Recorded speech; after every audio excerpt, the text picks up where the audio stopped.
Merry meet everyone. I hope you all are doing well.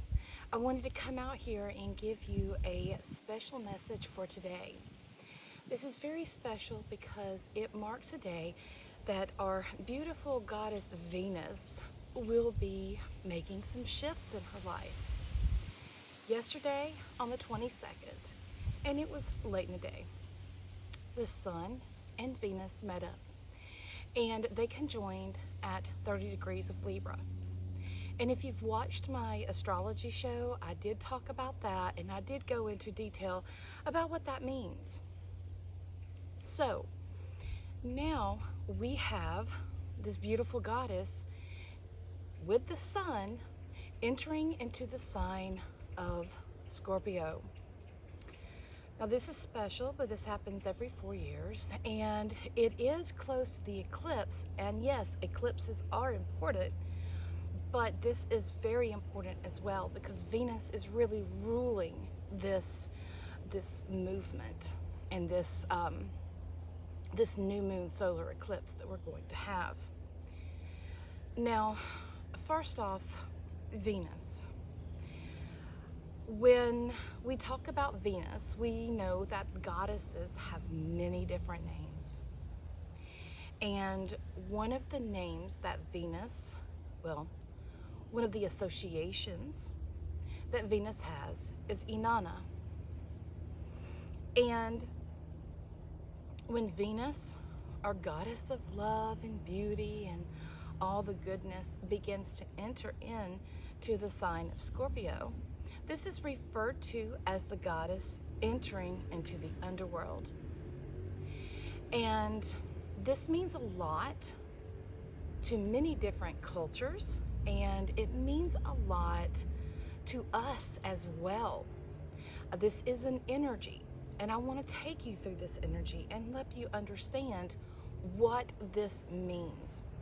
Now, with this, I went back and forth about which one to do, but I said in meditation, and everyone has pretty much heard of the descent of Inanna.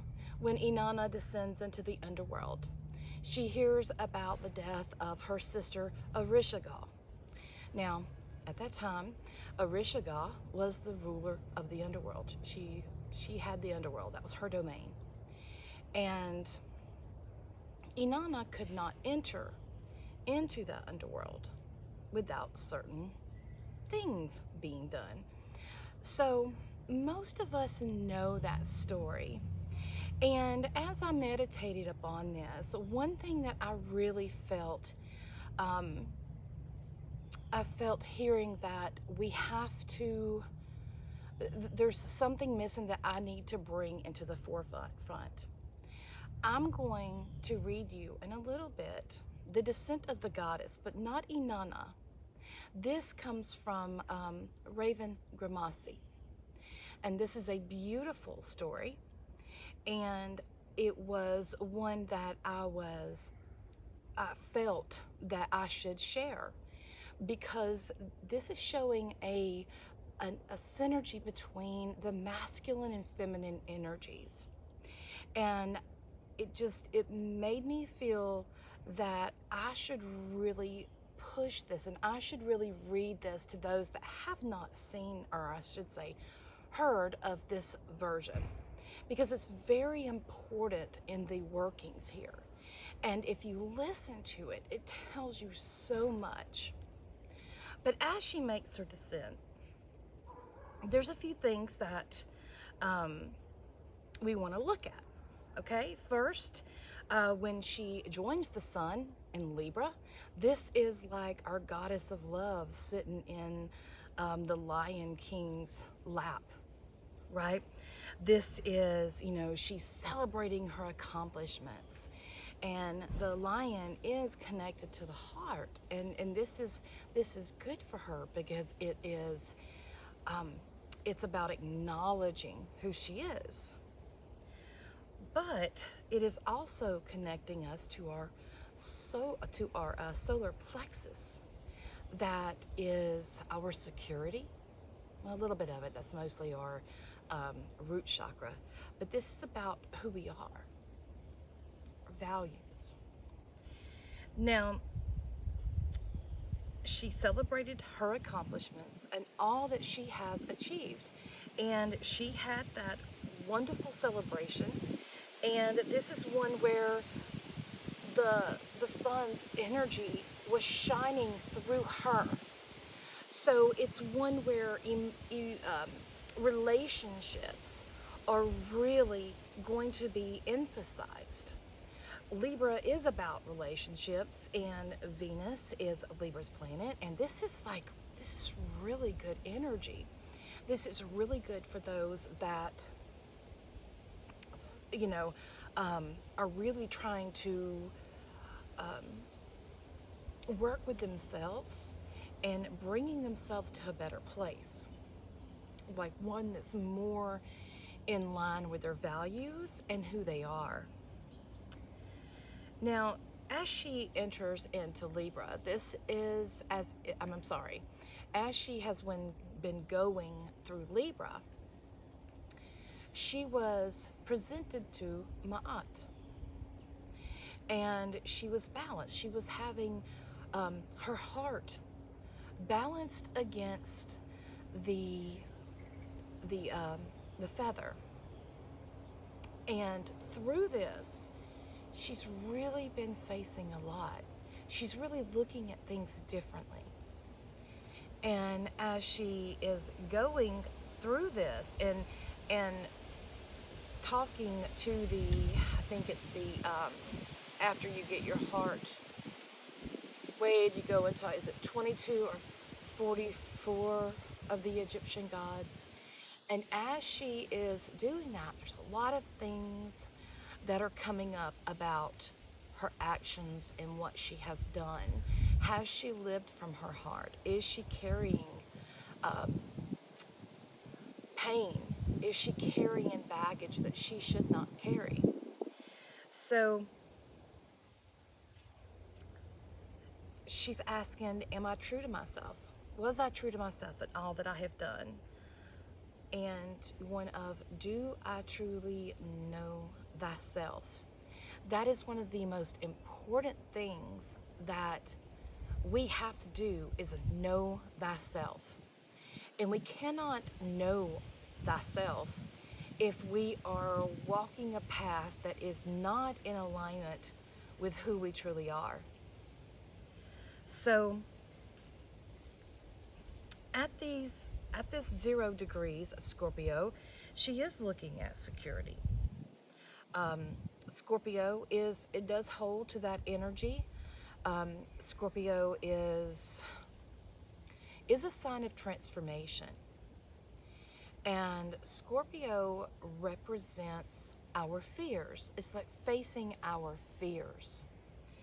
And this is also control of, of something else, of, what have we allowed to control us? This is the things that she's looking at. So it made me think of a song from long ago. I don't even know if you remember it. It says, I've been to paradise, but I've never been to me. And it's that kind of feeling that she is having at this star point, at this, this is a wonderful place that she's at. It's feel good, it's beautiful, it's awesome. But then, I don't know, something's missing, right? So here we come. And she has entered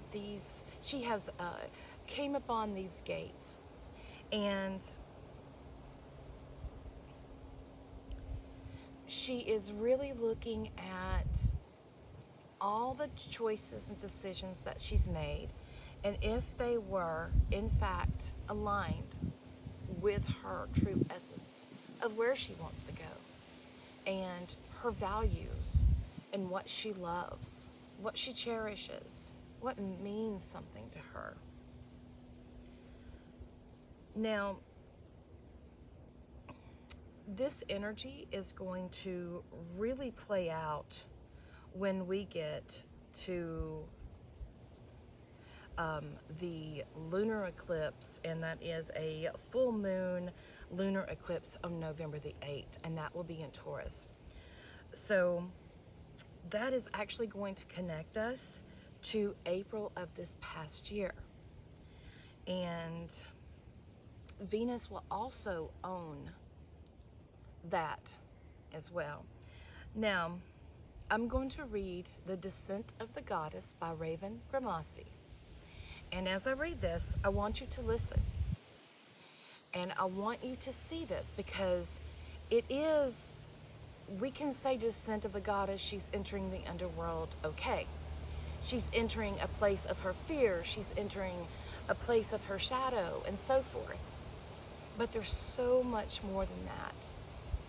You see, when it comes to the occult world, when it comes to this path, the path of the craft, there's more than one single layer. What you see before you is just a small hint of what lies beneath it. And when we understand that, we understand that we have to look at the root. We have to look at that root. Because if the root is not healthy, the tree or plant will not be healthy, right? So, I want to begin. The way of the Strega Dei, Our Lady and Goddess, would solve all mysteries, even the mystery of death. And so she journeyed to the underworld in her boat upon the sacred river of descent. Then it came to pass that she entered before the first of the 7 gates to the underworld.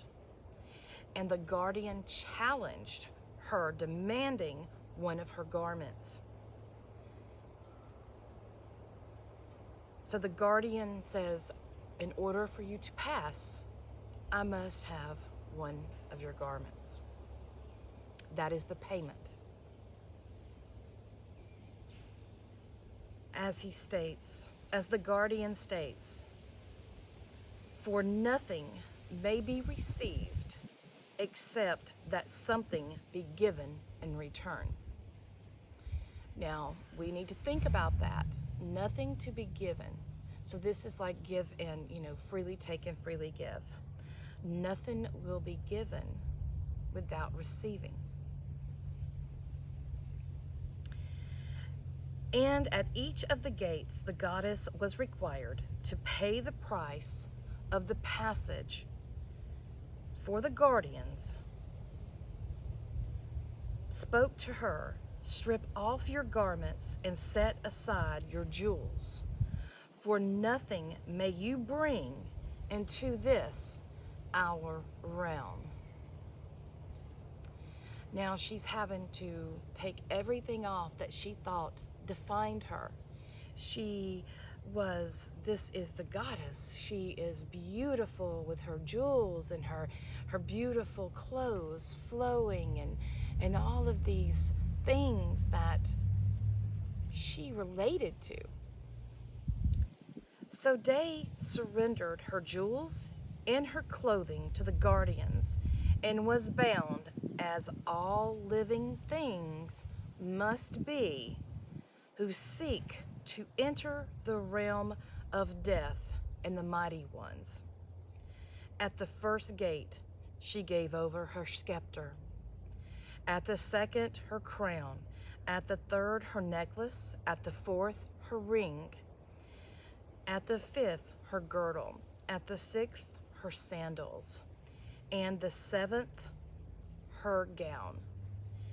Day stood naked and was presented before Dis, and such was her beauty that he himself kneeled as she entered.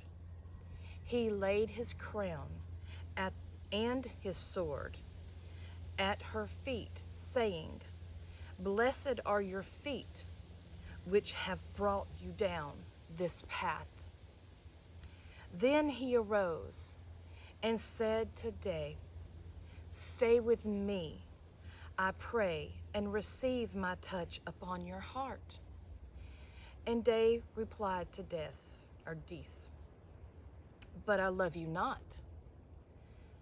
For why do you cause all things that I love and take delight into fade and die?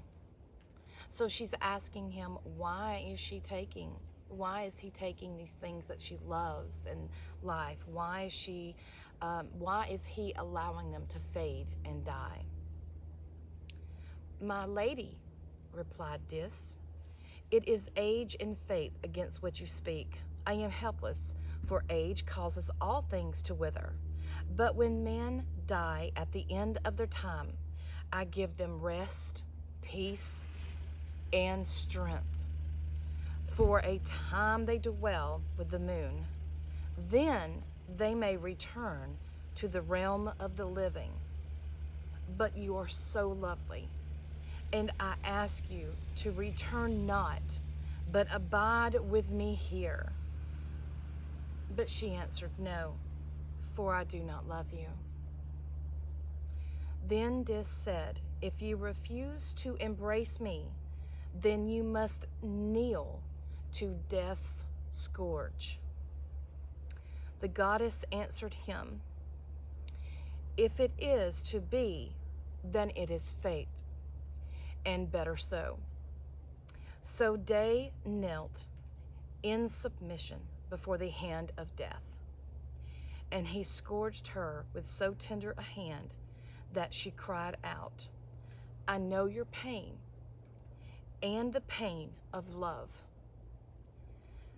Dis raised her to her feet and said, blessed are you, my queen, and my lady. Then he gave to her the 5 kisses of initiation, saying, only thus may you attain to knowledge and to joy. And he taught her all of his mysteries, and he gave her the necklace, which is the circle of rebirth. And she taught him her mysteries of the sacred cup, which is the cauldron of rebirth. They loved and they joined in union with each other for a time. Day dwelled in the realm of Dis, for there are 3 mysteries in life of man, which are sex, birth, and death. And love controls them all. To fulfill love, you must return again at the same time and place as those who loved before. And you must meet, recognize, remember, love them anew. But to be reborn, you must die, and to be made ready for a new body. And to die, you must be born. But without love, you may not be born among your own. But our goddess is inclined to favor love and joy and happiness. She guards and cherishes her hidden children in this life and the next. In death, she reveals the way to her communion, and in life, she teaches them magic of the mysteries of the circle, which is set between the worlds of men and the gods. Now, that is a very powerful writing. And to think of this, she is having to surrender all that is not hers, all that does not really define who she is. She's understanding that there is more, because you see, before that, she did not know, she did not understand that, because the goddess is immortal. It is the God that rises and falls. So as she surrenders all of this, she faces her deepest fear.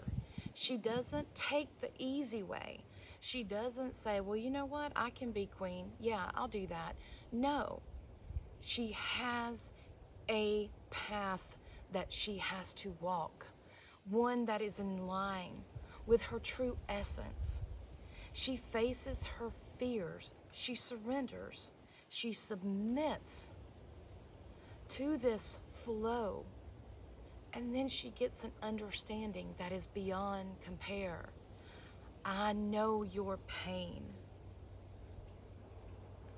I know your pain is the strongest thing you can say to someone, or I should say the most meaningful one, because you are identifying them where they are, and you're acknowledging their feelings and who they are.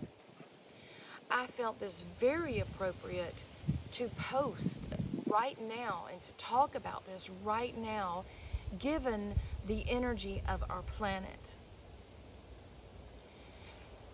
As we are seeing how one side is being pinned against another, we see the confusion and the illusion that is set in play. But as it says, man's life are in threes. It's sex, birth, and death. And you cannot have none of those without love. And you cannot truly walk your path, to your highest potential when you are living a life that has no true and real roots.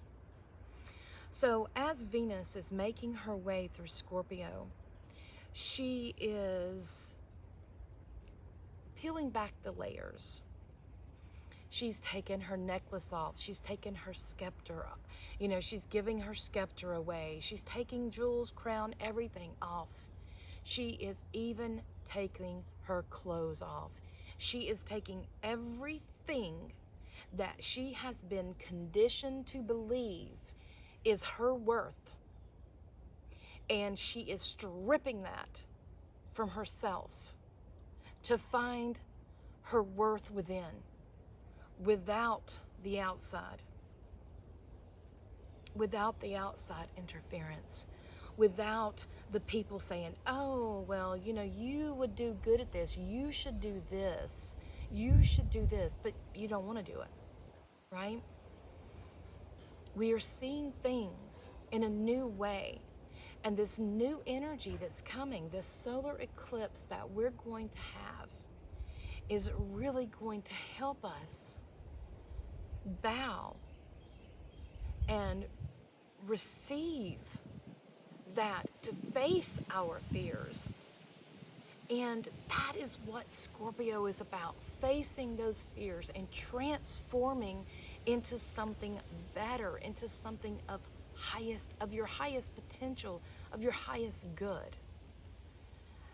As we expand, I once heard someone say, why can't we just stay the same? Everything's good and we stay the same. Well, that's not how energy works. But just because we're growing doesn't mean we have to be damaging. Just because we are doing this new thing, doing things a different way, one that would be better, one that would be that would make more sense, that is really connecting us to our roots. And Venus is connected to Taurus as well. So Taurus is about, how we produce. But for Taurus likes easy and simple, right? Keep it simple. Keep it simple, sweetie.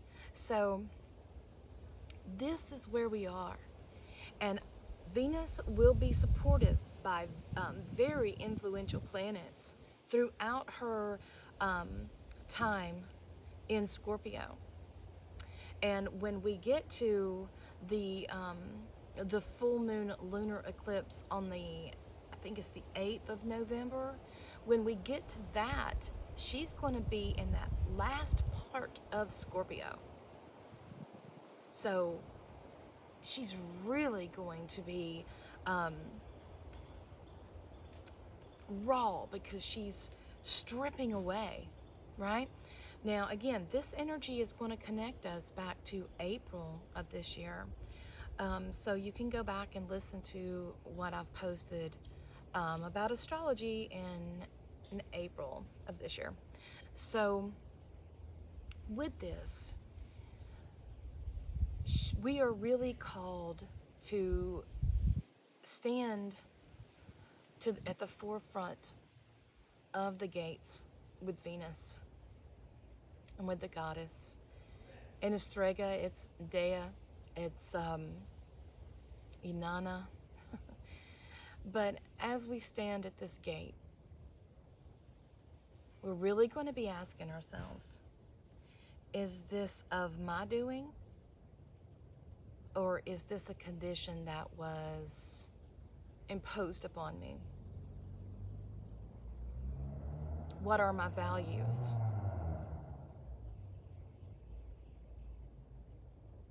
Do your actions match your values?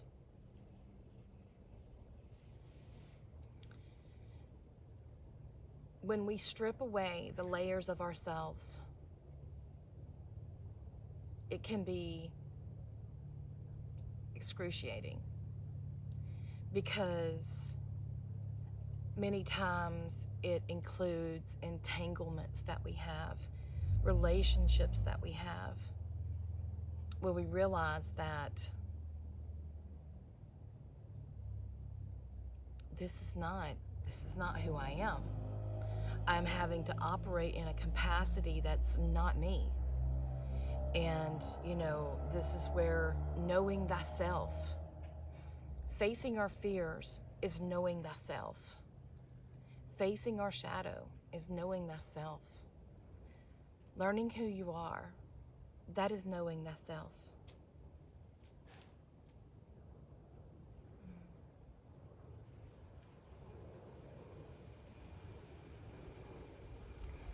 I hate to be the one that so preaches about love all the time. Love, love, love. But that is really it. Many of us have forgotten compassion. We have forgotten what the middle of the road is. We want things our way, and we want them right now. But are those our true wants? Are they? Or are they what society has, different forms of society has convinced you that you need, and has convinced you that this is what you must look like, and has convinced you that this is how you must be? When Venus goes into Scorpio, this is a defining point. And it's one where you'll either get through the other side, or you will allow your fears to take you over. But it's always your choice. But she's encouraging you. If you just take that step, you will discover so much about yourself. You will be fully supported energetically. And you will learn so much about you. You got this. You got this. So, I wish you all many, many blessings. All of you Scorpios out there, happy birthday. All of you that are going through problems right now, just keep your eye on your prize. Keep your eye on your prize. Know thyself. Meditate. Be with yourself. Learn to honor yourself and love yourself in your way. Yeah. Many blessings, everyone.